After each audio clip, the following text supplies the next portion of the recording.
বেশ অনেকদিন হইছে আমরা আমাদের মাছগুলার কোনো আপডেট দিতেছিলাম না, তো আজকে ভাবলাম আমরা আমাদের মাছের ট্যাঙ্কের আপডেটগুলা দিই। আমরা প্রতিনিয়ত আমাদের মাছের ট্যাঙ্কগুলারে আপডেট করে গেছিলাম, তো আজকে দেখাবো হচ্ছে আমরা মাছের নতুন নতুন কি কি কালেকশন করছি আমাদের ফার্মের জন্য। এর মধ্যে প্রথমেই আমি একটা ব্যাপার বলে নিই, আমাদের বেশ কিছু কৈকার্প ছিল যেখানে হচ্ছে একটা দুর্ঘটনাবশত আমাদের কিছু কৈকার্প মারা যায়। টেম্পারেচার ফল করার কারণে আমাদের মাছগুলা মারা গেছিল। যাই হোক, এখন আমরা ওদেরকে একটু ভালোভাবে মেনটেন করতেছি আলহামদুলিল্লাহ, এরপরে আর কোনো ওইরকম সমস্যা দেখা দেয়নি। আর এইদিকে আমাদের কুমির মাছের ট্যাঙ্কের উপরে আমরা একটা গাছ লাগাইছিলাম, আলহামদুলিল্লাহ গাছটা খুব ভালো গ্রো করতেছে। দেখেন এই গাছটা যে এই কয়দিনের মধ্যে এত বড় হয়ে যাবে এটা সত্যি ভাবতে পারিনি। এই গাছটার গ্রোথ দেখে আমরা একটা কথা বলতে পারি, এই গাছটা যেভাবে গ্রো করতেছে এতে করে দেখা যাবে আগামী 6 মাসের মধ্যে ও টোটাল হচ্ছে নেটটা নিয়ে নিবে। টোটাল নেটটা নেওয়ার পরে দেখা যাবে যে আমাদের অ্যালিগেটর গাড়ের যে ট্যাঙ্কটা নষ্ট হয়ে যায়, তো পানি অনেক তাড়াতাড়ি, এই ট্যাঙ্কের পানি এত তাড়াতাড়ি নষ্ট হবে না। আর এইদিকে দেখা যাচ্ছে আমরা ছোট্ট করে একটা কলোনি রেডি করছি, যেটার ভিতরে হচ্ছে আমাদের মিনি মনস্টার গুলা থাকে। আমাদের টোটাল যতগুলা প্যারট ফিশ ছিল সবগুলা মাছে আমরা নিয়ে আসছি হচ্ছে এই ট্যাঙ্কটার মধ্যে। জাস্ট একটু দেখেন, ওদেরকে আমরা একটা কলোনি করে দিছি যেখানে হচ্ছে হোয়াইট প্যারট আর হচ্ছে পোলার প্যারট দুইটা একসাথেই পেয়ার নিয়ে থাকতেছে। আমরা দেখছি যে একটা হোয়াইট প্যারট আর একটা পোলার প্যারট একসাথে পেয়ার নিছে। আমি দেখতে চাই ওদের থেকে বাচ্চা কিরকম বের হয়। মাশাল্লাহ, এই ট্যাঙ্কটা যখনই আমি দেখি আমার খুব বেশি ভালো লাগে, কারণ প্যারট মাছগুলো সব সময় একটা অ্যাক্টিভিটিস নিয়ে থাকে। ব্যাপারটা দেখতে আসলে অনেক বেশি সুন্দর লাগে। আর এইদিকে দেখেন আমাদের ছোট্ট ছোট্ট দুইটা অ্যারোয়ানা ছিল, আপনারা হয়তো বা জানেন এই মাছগুলো কত বড় হয়ে গেছে। আর হোয়াইট মলি ট্যাঙ্কের মধ্যেও বেশ কিছু বাচ্চা পাওয়া আমরা শুরু করছি। অলরেডি আমরা 2 থেকে 300-র মতো বাচ্চা উঠায় রাখছি। আমরা চেষ্টা করবো আমাদের ফার্মের সুন্দর সুন্দর মাছগুলার একসাথে করে রাখতে, যাতে করে এই মাছগুলো আমরা বেশি করতে পারি। আর এইদিকে আমরা একটা প্যারটের ব্রিডিং এর জন্য বসাইছিলাম 2-3 দিন আগে। আমি ট্যাঙ্কটা যখন চেক দিই তখন সত্যি আমি খুব অবাক হয়ে যাই, কারণ হচ্ছে আমি যেই পরিমাণ বাচ্চা আশা করছিলাম ওরা তার চাইতে বেশি বাচ্চা দিছে। এছাড়াও আমাদের এক্সোটিক যে গাপ্পি আর মলি মাছগুলো আছে তারাও খুব ভালো বাচ্চা করতেছে। অন্যান্য বছর আমরা যেই পরিমাণের বাচ্চা পাইছি এই বছর তার 3 থেকে 4 গুণ বেশি বাচ্চা পাইছি আলহামদুলিল্লাহ। প্রত্যেকটা ট্যাঙ্কের মধ্যেই হচ্ছে বাচ্চা দিয়ে ভরপুর। মলি ট্যাঙ্কটার মধ্যে আমরা মাত্র 9টা মাছ রাখছিলাম, এই মাছের থেকে দেখা যাইতেছে প্রায় 1 থেকে 200 মাছ এইখানে অলরেডি হয়ে গেছে। মানে মাছগুলো যে কন্ডিশন দেখে বোঝা যাইতেছে মাছগুলা খুব শীঘ্রই আবার বাচ্চা দিবে। পরে আমি যখন আমার রোস্টেল ডাম্বোয় আর রেডটেল প্লাটিনাম গুলারে চেক দেই তখন আমি সত্যি অনেক বেশি খুশি হয়ে যাই, কারণ হচ্ছে এই মাছগুলো আবারও বাচ্চা দেওয়া শুরু করছে। দেখেন একটা বাচ্চা অলরেডি দিছে এখানে।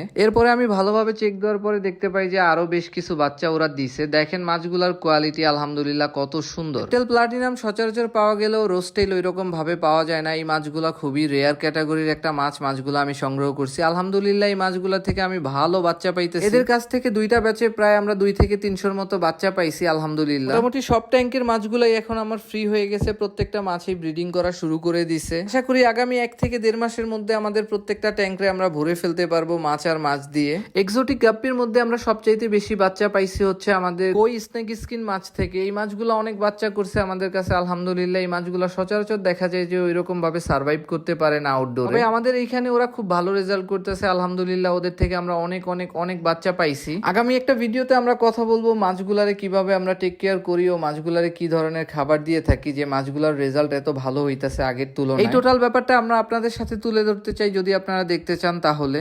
আর হ্যাঁ, অবশ্যই বলে যাবেন আমাদের মাছগুলো আপনাদের কেমন লাগলো। তো আজকের ভিডিওটা এই পর্যন্তই। আশা করি ভিডিওটা আপনাদের ভালো লাগছে। যদি ভালো লাগে অবশ্যই আমাদের পেজটা ফলো দিয়ে আমাদের সাথে থাকবেন। আল্লাহ হাফেজ।